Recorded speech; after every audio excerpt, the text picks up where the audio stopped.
not going to open up the government. The government needs to be open. We just need Democrats to actually take it up and vote with us. We need 60 votes. Okay, we've got 52 Republican senators who have voted to reopen the government. We've got 3 moderate Democrats, to their credit, who have voted to reopen the government. We just need 5 more reasonable Democrats to do Will you come what the to American Cameron people first? want us to do to open up the government. So we talked about that. We talked about strategies for moving those 5 votes, and we're just going to keep working at it. The people deserve an open government, so we're going to keep on trying What to about make it SNAP, happen. sir? What about SNAP? Can you come to the Cameron store? Well, the troops get paid on Friday, yes. We believe that we can continue to pay the troops on Friday. Unfortunately, we're not going to be able to pay everybody because we've been handed a very bad hand by the Democrats.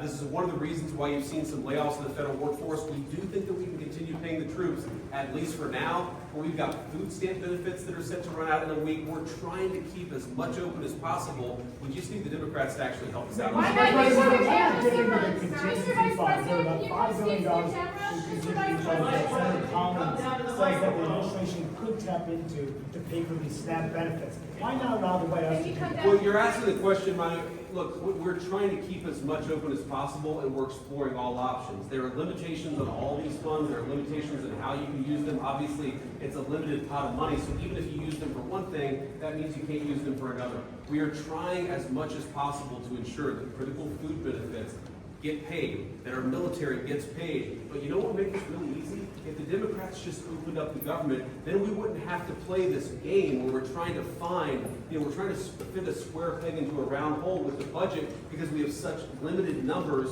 to spread around very widely. The Democrats could just open up the government. We need 5 reasonable Democrats to do exactly that. We hope that they will. Can you come speak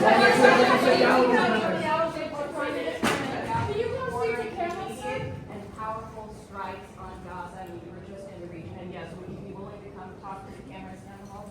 Well, first of all, look, we are focused on the American people right now and reopening the American people's government. As much as we obviously care on the historic peace agreement that the president struck, we have got to open the government. It's really important for the American people, and we need 5 Democrats to just do it, to just stop arguing about whether to reopen the government or not and just do it.